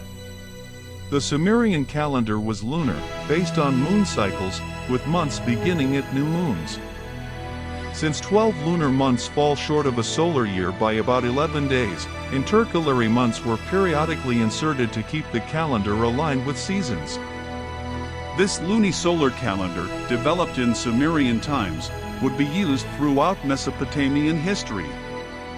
Celestial observation serves both practical purposes, determining agricultural seasons, setting religious festival dates, and religious ones. Celestial events were believed to communicate divine will. The practice of celestial divination, interpreting unusual astronomical phenomena as omens, began in Sumerian times and would become highly developed in later Mesopotamian civilization. Sumerian literature created templates for later Mesopotamian and broader ancient Near Eastern literary traditions. Hymns praising gods established poetic conventions, metaphors, epithets, formulaic phrases that would be used for millennia. Royal hymns and inscriptions created models for how rulers presented themselves. The inscription of Ur-Uninjina, formerly read as Uruk-Agina, of Lagash, dating to around 2350 BCE, describes social reforms protecting widows, orphans, and the poor from exploitation, what might be humanity's first documented social reform program. Proverbs and wisdom literature offered practical and moral guidance. A loving heart builds the house, a hateful heart ruins the house. The fox, having urinated in the sea, said, "The depths of the sea are my urine," satirizing those who exaggerate their importance. These proverbs show Sumerian humor, moral concerns, and observations about human nature. Myths and legends about heroes like Gilgamesh, Lugalbanda, Merkur, and others provided entertainment and moral instruction. These stories, copied in scribal schools as educational texts, would be retold and elaborated for millennia. The Gilgamesh tradition alone spans over 1,500 years, from early Sumerian poems in the early dynastic period through the standard Babylonian version of the epic composed around 1200 BCE, which was still being copied in the 1st century BCE. Sumerian art, known primarily from sculpture, seals, and decorative objects, developed distinctive styles and conventions. Votive statues, figures representing worshippers placed in temples to offer perpetual prayer, have a characteristic style: large, wide eyes, to gaze constantly upon the deity, hands clasped in devotion at the chest, and simplified, stylized bodies in standing or sitting poses. These statues show remarkable individuality in facial features despite their stylized forms. Cylinder seals, small carved stone cylinders that could be rolled across wet clay to leave a relief impression, were used to mark ownership and authenticate documents. Each person's seal was unique, functioning like a signature. The carved scenes on seals depict myths, rituals, daily life, and contest scenes, heroes fighting animals or monsters, with remarkable detail and artistry despite their tiny size, often only 2 to 3 centimeters tall. The iconography of cylinder seals provides valuable evidence for Sumerian religious beliefs and social practices. The physical remains of Sumerian cities reveal sophisticated urban planning and impressive architecture. The Royal Cemetery at Uruk, excavated in the 1920s and 1930s by Leonard Woolley, contained elaborate burials dating to around 2600 to 2450 BCE. The wealthiest tombs, identified as royal burials though the exact identity of the buried individuals remains uncertain, contained extraordinary treasures: gold and lapis lazuli jewelry, elaborate headdresses, musical instruments, including the famous standard of Uruk and decorated lyres, weapons with precious inlays, and ceremonial vessels. Most striking and disturbing was evidence of human sacrifice. Several tombs contained dozens of attendants, court officials, guards, musicians, who apparently were poisoned, perhaps drinking drugged wine, to accompany their rulers in death. These attendants were found in organized rows, wearing their finest clothes and jewelry, as if they had participated in a funeral ceremony before lying down to die. This practice shows both the wealth and power accumulated by Sumerian elites and the extraordinary social authority they wielded, capable of commanding others to follow them into death. Fortunately, this practice appears limited to a brief period at Uruk and wasn't common throughout Sumerian civilization. Chapter 8. The Akkadian Empire, First Universal State, 2350 to 2150 BCE. Around 2350 BCE, the political landscape of Mesopotamia was transformed by a ruler named Sargon, who created what is often considered history's first true empire, a territorial state encompassing multiple formerly independent cities and regions under a single ruler with a centralized administration. Sargon's Akkadian Empire would last less than 2 centuries before collapsing, but its legacy shaped Mesopotamian civilization for millennia, establishing the idea that Mesopotamia could and should be politically unified under one ruler. Sargon's origins, like much about him, are shrouded in legend. Later Mesopotamian tradition, recorded in texts written centuries after his death, claimed he was born to a high priestess who, forbidden from bearing children, secretly gave birth to him and set him adrift in a basket of rushes on the Euphrates River, a birth narrative remarkably similar to those of other famous ancient figures including Moses and Romulus. According to this legend, he was found and raised by a gardener, eventually rising to become cupbearer to the king of Kish before seizing power and founding his own dynasty. How much of this is historical remains uncertain. Such legendary birth stories were commonly attributed to great rulers to emphasize their special destiny. What we can say with more confidence is that Sargon came from the region around Kish in northern Babylonia, spoke Akkadian, a Semitic language quite different from Sumerian, and around 2350 BCE began a series of military campaigns that unified Mesopotamia under his rule. He founded a new capital city called Akkad, also called Agade, whose precise location remains unknown despite extensive searching by archaeologists. It lies buried somewhere in central Mesopotamia, awaiting discovery. Sargon's inscriptions, preserved in later copies since no originals have been found, boast of his conquests in grandiose terms. He defeated Lugal-Zagizi, who had briefly unified much of Sumer from his base at Amma, capturing him and parading him in an extok before the god Enlil at Nippur, a humiliating display of power. Sargon went on to conquer the Sumerian cities one by one: Uruk, Uar, Lagash, Umma, and others. His armies marched north into Syria, west to the Mediterranean coast, washing his weapons in the sea, as the inscriptions poetically state, and east into Iran. He claimed to have made 34 campaigns and to have had no equal in war. While some claims may be exaggerated, ancient royal inscriptions were not models of objective reporting. There's no doubt that Sargon created a state far larger than any previous Mesopotamian polity. What made Sargon's conquests different from earlier conflicts between city-states? Previous wars had resulted in one city dominating others temporarily, perhaps extracting tribute or installing puppet rulers, but the defeated cities remained separate entities with their own institutions and identities. Sargon attempted something more ambitious, creating a unified territorial state administered directly from his capital.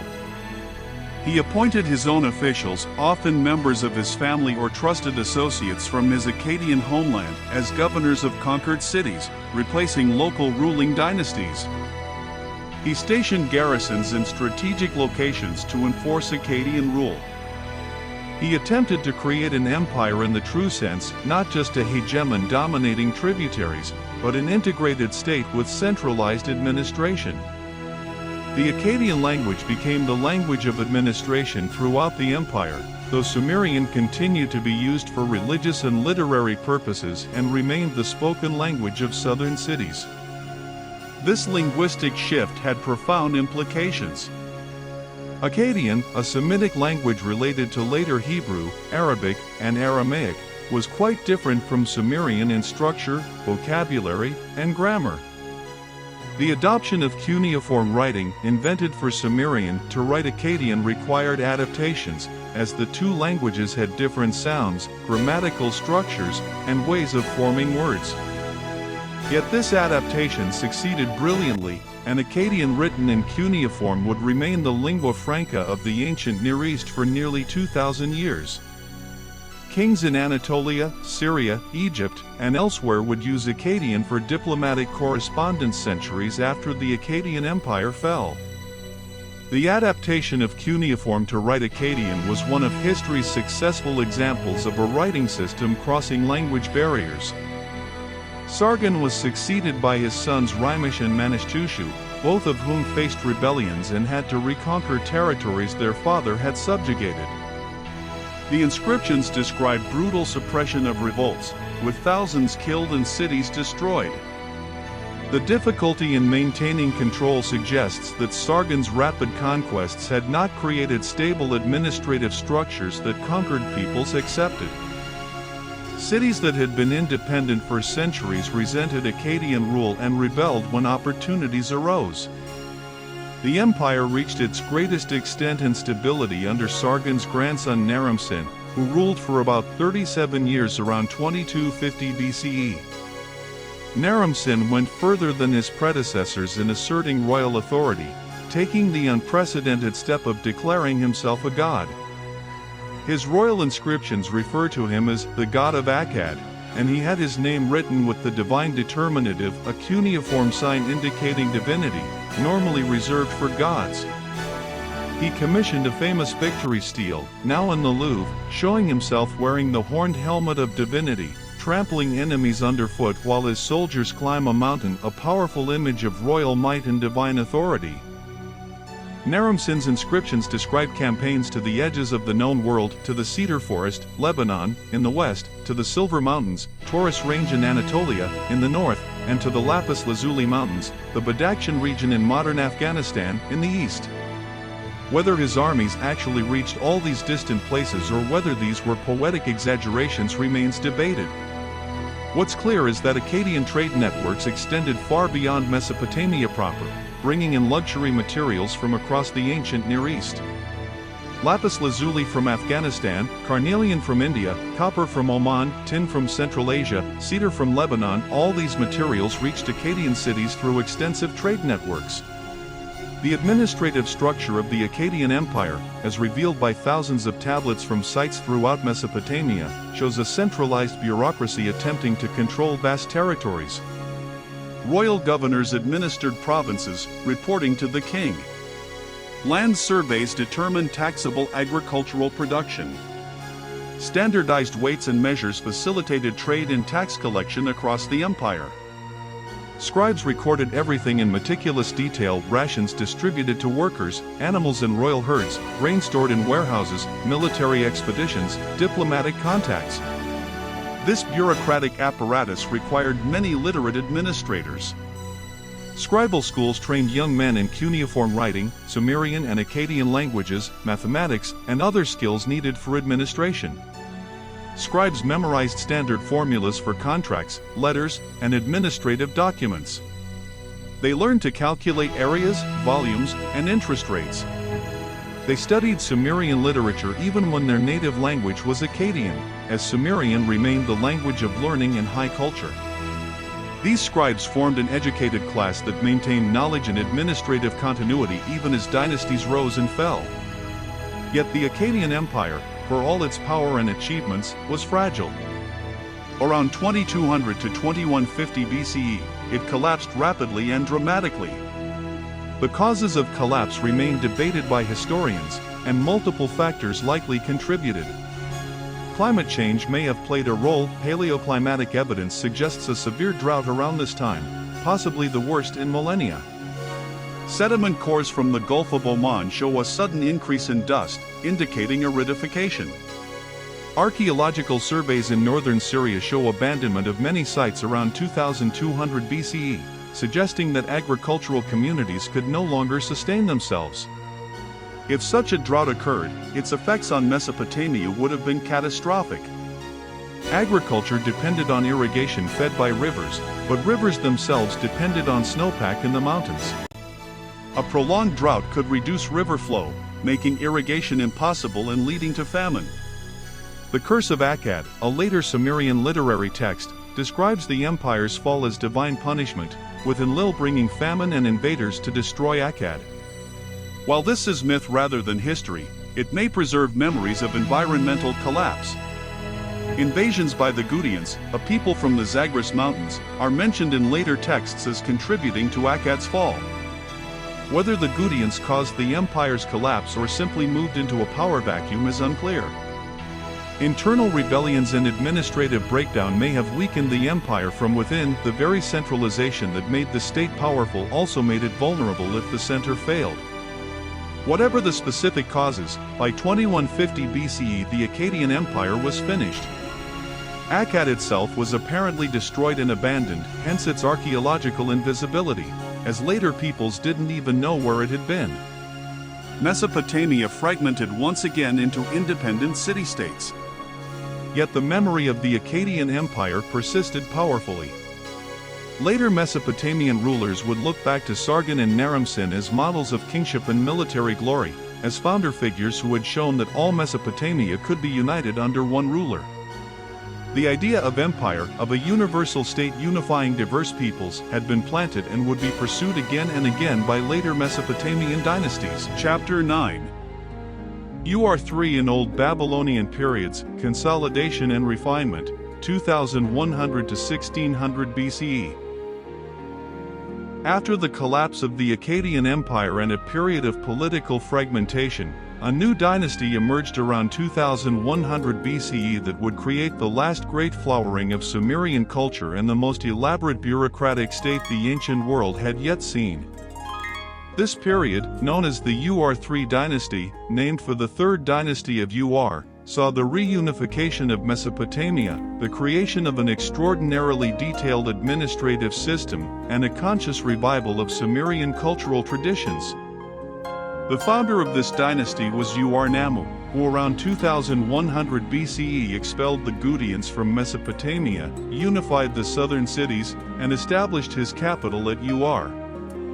Ur-Nammu and his successors, particularly his son Shulgi, who reigned for nearly half a century, created a highly centralized administrative state that reached into every aspect of economic and social life with unprecedented thoroughness. The Ur-3 state was a bureaucratic marvel and nightmare, depending on one's perspective. Tens of thousands of administrative tablets from this period have been excavated, documenting a level of state control over the economy unprecedented in ancient history and rarely matched even in modern times. The state owned vast estates cultivated by dependent laborers. It controlled craft production in workshops employing hundreds or thousands of workers. It managed long-distance trade, importing raw materials and exporting finished products. It regulated even small-scale local economic activities through a network of governors, tax collectors, and scribes. Workers on state lands received rations rather than wages, measured allotments of grain, oil, wool, and other necessities calculated according to their gender, age, and work category. These rations were recorded in meticulous detail. Tablets list workers by name, occupation, and ration allocation. Supervisors tracked labor productivity, how much grain workers harvested, how many bricks they made, how much cloth weavers produced. Those who failed to meet quotas might have their rations reduced. The system produced economic efficiency and enabled the coordination of large-scale projects, but at significant human cost in terms of freedom and dignity. This system enabled massive construction programs. The Ur-3 dynasty undertook building projects throughout Mesopotamia: temples, palaces, city walls, canals. They maintained an extensive irrigation system requiring constant maintenance and repair. They organized military campaigns to secure borders and protect trade routes. All this required centralized planning and resource allocation on a grand scale. Ur-Nammu was famous for issuing one of the earliest law codes known to history. The Law Code of Ur-Nammu, preserved in fragmentary copies, contains provisions regulating family relations, property rights, various crimes, and disputes. The code's principles often differed from the later more famous code of Hammurabi. Unlike Hammurabi's eye for an eye approach, Ur-Nammu's laws often prescribed monetary fines rather than physical punishments for offenses. For example, if a man severed another man's foot, he paid compensation in silver rather than having his own foot severed. The preamble to the law code presents Ur-Nammu as a just king who established equity in the land, eliminated corruption, and protected widows and orphans from exploitation, themes that would recur throughout Mesopotamian royal ideology. Whether these laws were actually enforced or represented more aspirational ideals remains uncertain, but they show sophisticated thinking about justice, proportionality, and the ruler's responsibility for social order. The Ur-3 period also saw a conscious revival of Sumerian culture and language. While Akkadian had become the dominant spoken language throughout Mesopotamia, Sumerian remained the language of learning, religion, and high culture, rather like Latin in medieval Europe. Ur-3 scribes composed literary texts in Sumerian, often reworking older compositions. Hymns praising the kings and gods were written in elaborate, archaic Sumerian. Educational texts for training scribes emphasized Sumerian language and literature. King Shulgi, in particular, claimed special relationship with both Sumerian and Akkadian heritage. Royal hymns present him as the perfect monarch, a mighty warrior who defeated enemies, a wise administrator who ensured prosperity, a pious king who built temples, and a scholar who mastered scribal arts. One hymn describes him running from Nippur to Uruk, a distance of about 100 kilometers, in a single day to attend festivals in both cities, demonstrating his superhuman vigor. Yet despite its impressive organization and achievements, the UR3 state proved vulnerable. Around 2000 BCE, the dynasty collapsed under multiple pressures. Invasions by the Amorites, Semitic-speaking pastoralists from Syria and the Syrian desert, destabilized border regions. The Elamites from western Iran attacked and eventually captured the last UR3 king, Ibisin, carrying him off to captivity. Internal administrative problems, the very centralization and rigidity that had made the state powerful also made it unable to adapt to crisis, contributed to breakdown. A famous lamentation text, the Lament for Ur, composed shortly after the city's fall, describes the destruction in poignant terms: temples abandoned, city walls breached, people scattered, gods withdrawing their protection. The poem expresses genuine trauma at the collapse of a civilization that had seemed permanent. The fall of the UR3 dynasty around 2000 BCE marked the end of Sumerian political power. Never again would Sumerian-speaking rulers control Mesopotamia. Yet Sumerian cultural influence persisted. Sumerian remained the language of scholarship and religion, studied in scribal schools alongside Akkadian for over 1,000 years. Sumerian literary texts continued to be copied and read. Sumerian gods remained central to Mesopotamian religion. The Sumerian contribution to civilization was so fundamental that it continued long after Sumerian political independence ended. The collapse of UR3 initiated the Old Babylonian period, roughly 2000 to 1600 BCE, characterized by political fragmentation. Numerous city-states and small kingdoms competed for power in Mesopotamia, with dynasties of Amorite origin establishing themselves in many cities. One of these Amorite dynasties, established at the previously minor city of Babylon, would eventually dominate the region under its sixth king, Hammurabi. Chapter 10. Hammurabi and the Flowering of Babylon, 1800 to 1600 BCE. From the fragmented political landscape of the early Old Babylonian period, one city would emerge to dominate Mesopotamia and give its name to the entire region, Babylon. Under its most famous king, Hammurabi, Babylon would create an empire nearly as extensive as Sargon's Akkadian Empire and would establish itself as the preeminent cultural and political center of Mesopotamia for over a millennium to come. Babylon had been a relatively minor city in earlier periods, overshadowed by ancient centers like Uruk, Nippur, and Kish. Its rise to prominence began in the early 19th century BCE under a dynasty founded by Sumobam, an Amorite chief who made Babylon his capital. The city's location was advantageous. Situated in northern Babylonia on the Euphrates River, it sat at a nexus of trade routes connecting southern and northern Mesopotamia, and in a fertile agricultural region capable of supporting a large population. For over a century, Babylon remained one power among many. The political landscape of early Old Babylonian Mesopotamia was complex and constantly shifting. Multiple kingdoms competed: Larsa in the south, Ishnana in the east, Mari on the middle Euphrates, Assur in the north, and various smaller states. Diplomatic correspondence from Mari, preserved in over 20,000 tablets, reveals intricate alliances, betrayals, and shifting power relationships. Kings sent ambassadors to negotiate marriages, trade agreements, and military alliances. They spied on each other, gathering intelligence about military capabilities and political intentions. They conspired against common enemies and sometimes against their own allies. It was a world of sophisticated international relations and realpolitik.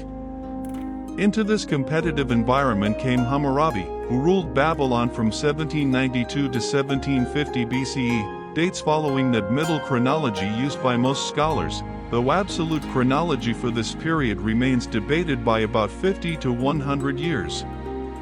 For the first 3 decades of his reign, over half his time on the throne, Hammurabi was a relatively minor player, content to manage his modest kingdom, build temples, maintain canals, and cultivate cordial relations with more powerful neighbors.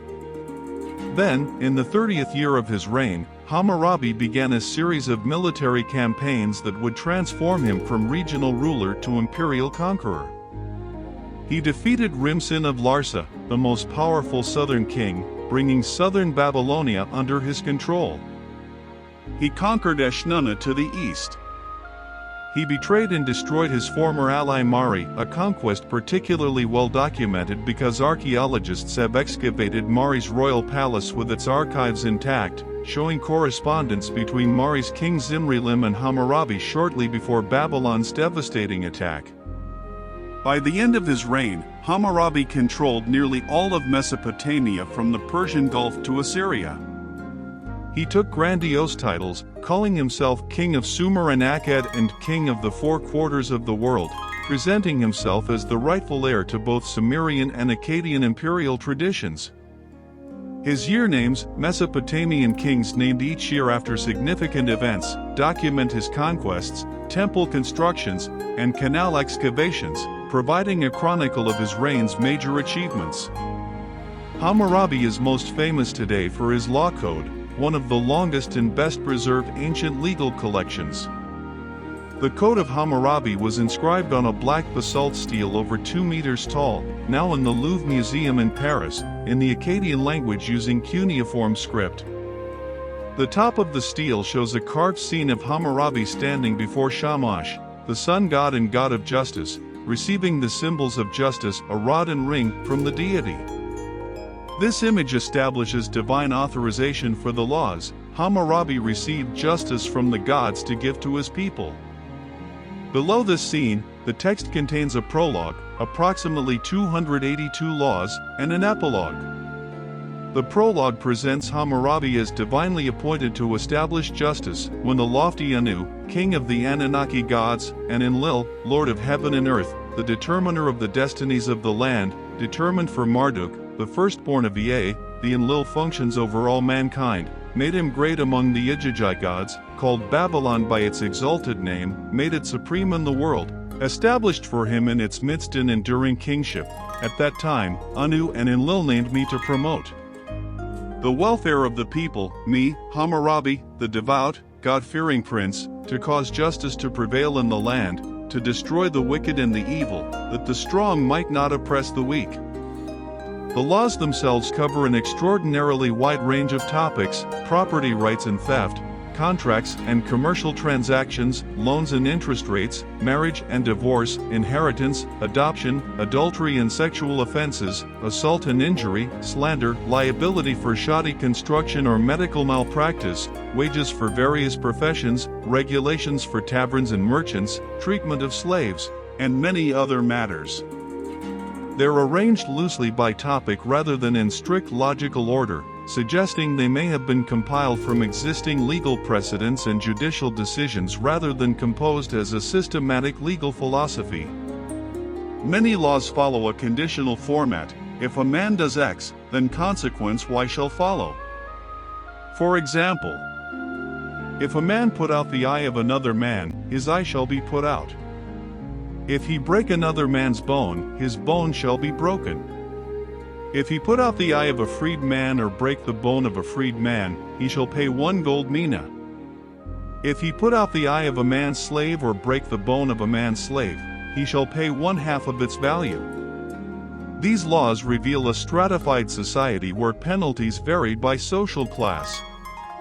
Injury to an Awilam, a free person of the upper class, was punished more severely than the same injury to a Mushkanam, a commoner or free person of lower status, which in turn was punished more than injury to a wardam, a slave.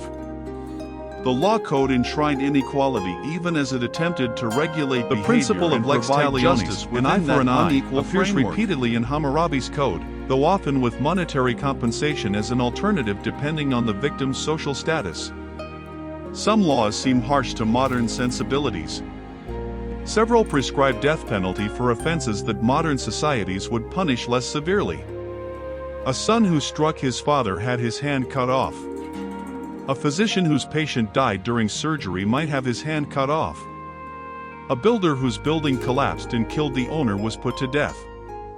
Yet in the context of ancient Mesopotamia, where personal revenge and blood feuds could spiral into ongoing cycles of violence, codified law with proportional punishments represented an advance toward more ordered justice. The laws limited vengeance to proportional response, only one eye for one eye, not escalating violence. They provided monetary alternatives to physical punishment in many cases. They established that justice should be based on written law rather than arbitrary decisions by powerful individuals.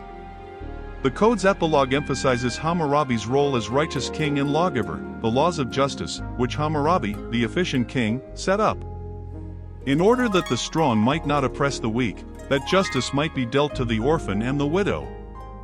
I wrote my precious words on my stele and set it up before the image of me, the King of Justice. The epilogue also contains curses against any future ruler who alters or destroys the laws, elaborate curses invoking various gods to bring disaster, defeat, famine, and suffering upon anyone who defaces the stele. Whether the Code of Hammurabi was actually used in courts or functioned more as royal propaganda, presenting the king as lawgiver and protector of justice, remains debated among scholars. The thousands of legal documents from old Babylonian cities show that actual legal proceedings sometimes followed the code's provisions but at other times operated according to different principles. The code may have served as a reference or ideal rather than being strictly enforced. But even as an aspirational text, it's significant as one of humanity's earliest attempts to codify justice in comprehensive written law. Hammurabi's Babylon was a sophisticated urban center. The city covered roughly 500 hectares and may have had a population of 100,000 or more, one of the world's largest cities at that time. Archaeological excavations, limited by the high water table and the presence of a modern city above ancient remains, have revealed portions of city walls, temples, administrative buildings, residential areas, and the famous Ishtar Gate, though this dates to later Neo-Babylonian period. Economically, Old Babylonian society was complex and dynamic. Private land ownership coexisted with temple and palace estates. Long-distance trade connected Babylon to Anatolia, tin and textiles, Syria, wine and olive oil, the Persian Gulf, copper, ivory, precious stones, and Iran, various metals and stone. Merchants organized business partnerships, lending money at interest and investing in trade caravans. Mathematical tablets from this period show complex calculations involving interest rates, loan payments, partnership shares, area and volume measurements, and other commercial mathematics. Women's status in Old Babylonian society, as revealed by legal documents and Hammurabi's code, was intermediate, neither fully equal to men nor completely subordinated. Women could own property, engage in business, bring lawsuits, and act as witnesses in court. Wealthy women from elite families had considerable autonomy. A woman named Iltani, documented in texts from Sapar, ran a successful business operation spanning decades. However, women were subject to male authority, fathers, husbands, or brothers, in many contexts. Laws strictly regulated women's sexuality and reproduction, reflecting patriarchal concerns about ensuring legitimate heirs. Literature and learning flourished during the Old Babylonian period. Scribes composed or compiled texts that would become classics of Mesopotamian literature. The Epic of Gilgamesh reached something like its standard form during this period, though it would be further elaborated in later centuries. The Akkadian version expanded on earlier Sumerian poems, creating a unified epic narrative exploring themes of friendship, mortality, the meaning of life, and the human condition. Other literary works from this period include the Atrahasis epic, a creation and flood story predating the biblical Noah narrative, the Enuma Elish, the Babylonian creation myth featuring Marduk's rise to supremacy among the gods, various myths about gods and their interactions, royal hymns praising Hammurabi and other kings, wisdom literature offering moral guidance, and collections of proverbs and sayings. These texts were copied in scribal schools where young men learned to read and write, providing both instructional material and preserving Mesopotamian literary heritage. Scribal education was rigorous and lengthy. Students began as children and studied for years, progressing through levels of increasing difficulty. They learned to form cuneiform signs correctly, memorized standard signs and their multiple meanings, practiced writing exercises, copied literary texts, studied Sumerian even though it was no longer spoken, learned mathematics and accounting, and eventually specialized in particular types of administration or scholarship. Not everyone completed this education. Literacy rates remained low, probably under 5% of the population. But those who did became part of an educated elite with access to positions of power and prestige. Hammurabi's empire did not long survive his death in 1750 BCE. His son Samsu-iluna faced rebellions throughout Mesopotamia almost immediately. The southern cities broke away within a few years, forming independent kingdoms. A dynasty called the Sealand established itself in the far south and would remain independent for centuries. External pressures increased from the Kassites, mountain peoples from the Zagros, and other groups. Gradually, Babylonian power contracted back toward its heartland around Babylon itself. By 1600 BCE, the Old Babylonian period was ending. The Hittites, a powerful Anatolian kingdom, raided down the Euphrates and sacked Babylon itself around 1595 BCE, delivering a devastating blow from which the first dynasty of Babylon never recovered. Shortly after, Kassites established control over Babylonia, initiating a new period in Mesopotamian history that would last for over 4 centuries. Yet Hammurabi's legacy and Babylon's prestige endured. Babylon remained culturally important even when politically subordinate to others. The Akkadian language, Babylonian literature, Mesopotamian scholarship, and the tradition of learning centered in Babylonian scribal schools continued to influence the region for over 1,000 years. The Code of Hammurabi was copied and studied long after the dynasty that created it fell. The idea of kingship as service to justice, and of written law as foundation for social order, became deeply embedded in Mesopotamian political thought. Babylon would rise again dramatically in the Neo-Babylonian period under Nebuchadnezzar II, 605 to 562 BCE, when the city would be rebuilt on a grand scale with the famous Hanging Gardens and Ishtar Gate. But that would be nearly 1,000 years after Hammurabi, a story for another time. And so we come to the end of our journey through the early millennia of Mesopotamian civilization, from the first experiments with agriculture around 10,000 BCE through the flowering of Old Babylonian culture under Hammurabi around 1750 BCE.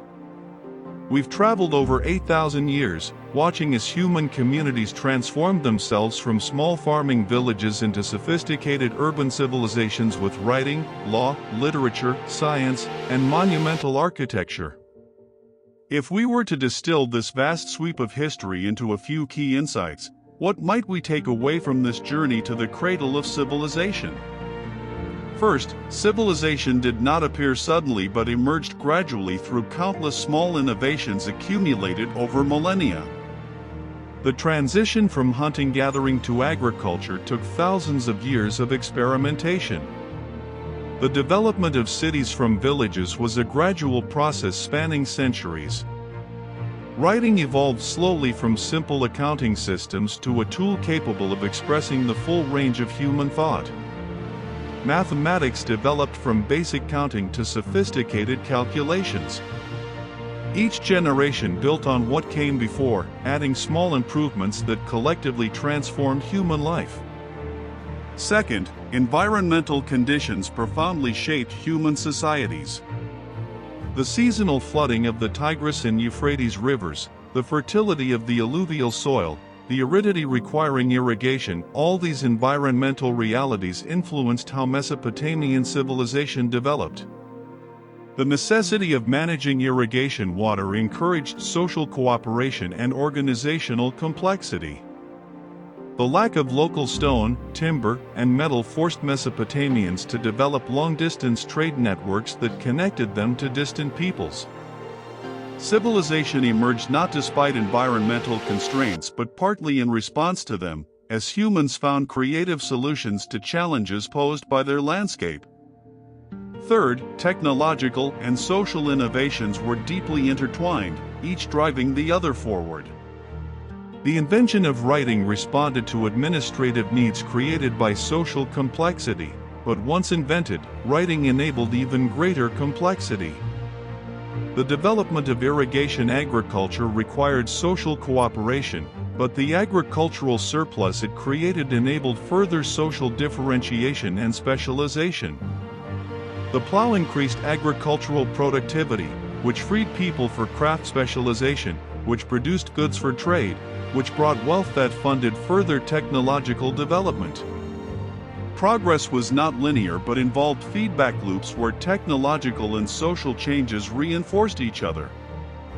Fourth, the price of civilizational advance included significant social inequality and loss of freedom for many. The archaeological record makes clear that as societies became more complex and productive, they also became more stratified. Elites accumulated wealth and power. Laws enshrined social hierarchies. Many people lived as dependent laborers or slaves with limited autonomy. The magnificent temples and royal palaces were built by thousands of workers whose names we'll never know, whose lives were constrained by systems they didn't control. We can admire ancient achievements while acknowledging they rested on foundations of inequality and, often, exploitation. Fifth, Mesopotamian innovation shaped all subsequent human history in ways that persist today. Writing, humanity's first information technology, transformed civilization by enabling the recording and transmission of knowledge across time and space. The base 60 number system created by Sumerian mathematicians still governs how we divide hours and circles. Legal concepts developed in ancient Mesopotamia, the idea that written law should govern society, that justice requires protecting the vulnerable from abuse by the powerful, remain fundamental to modern legal systems. Literary forms created by Sumerian and Babylonian poets, epic narratives exploring the human condition, wisdom literature offering moral guidance, established templates still used. The debt we owe to Mesopotamian civilization is immeasurable. As we close, it's worth reflecting on what has been lost and what endures from this ancient world. The cities we've described tonight, Uruk, Ur, Eridu, Babylon, lie in ruins, many buried beneath centuries of accumulated soil and sand. Sargon's Akkad has vanished so completely that archaeologists cannot find it despite intensive searching. The languages spoken, Sumerian, Akkadian, are dead, preserved only in clay tablets that scholars have labored for over a century to decipher. The temples stand empty, their gods no longer worshipped, their rituals no longer performed. The din of ancient markets, the chanting of priests, the commands of kings, all silent now. Yet in another sense, Mesopotamian civilization endures. Every time we divide an hour into 60 minutes, we echo Sumerian mathematics. Every time law is codified in writing, we follow the precedent of Hammurabi and Ur-Nammu. Every time we tell stories of heroes seeking meaning in life and confronting mortality, we participate in a literary tradition whose oldest expression is the Epic of Gilgamesh. Every time we use writing to record information, make contracts, express ideas, or preserve knowledge, we use a technology invented in Uruk over 5,000 years ago. The foundations of civilization, laid in the land between the rivers, remain beneath the edifice of modern culture. The story we've told tonight is ultimately about human creativity, resilience, and the long, slow work of building civilization. It's about farmers learning to work with river floods rather than fleeing from them. About craftspeople developing new technologies through patient experimentation. About scribes creating writing to track grain and livestock, never imagining their invention would enable literature, science, and history. About communities organizing themselves into ever larger and more complex societies, solving problems of cooperation and coordination that had never been faced before. Perhaps most importantly, it's a reminder that civilization is neither inevitable nor permanent. The great cities of Mesopotamia were abandoned. Empires that seemed eternal collapsed within generations. Languages that carried human thought and culture for millennia fell silent.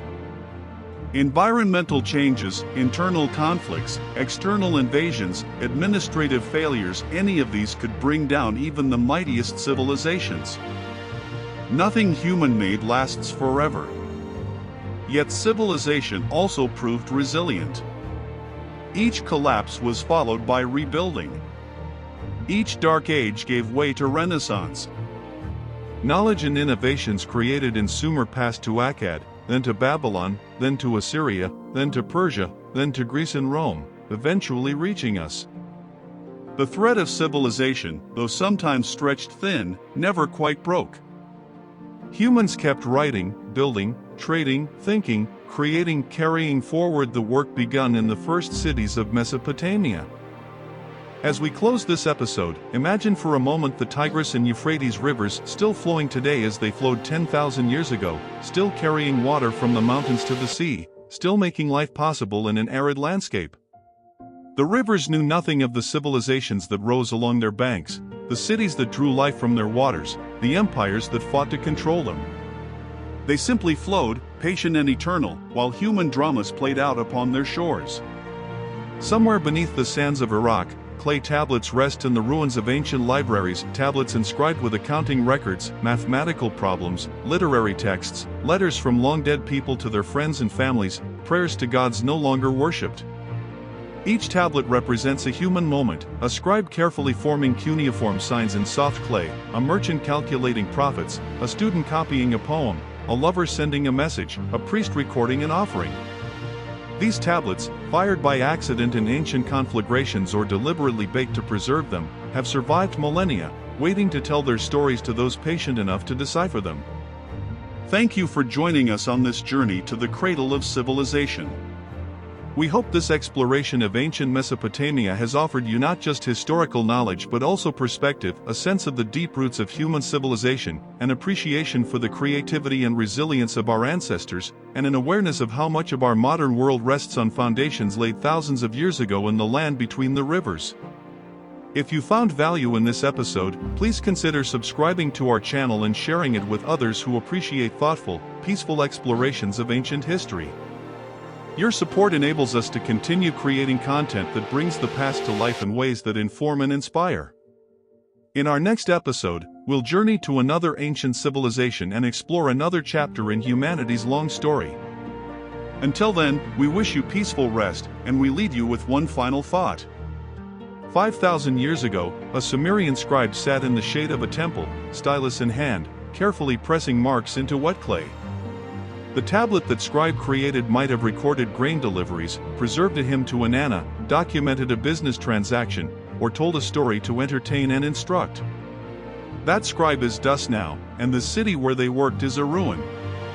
But the tablets they created endure, speaking across millennia, connecting their human moment with ours, reminding us that we are part of a story much longer and larger than our individual lives. The rivers still flow. The stars still shine above the desert night, as they shone on Sumerian astronomers who charted their movements 5,000 years ago.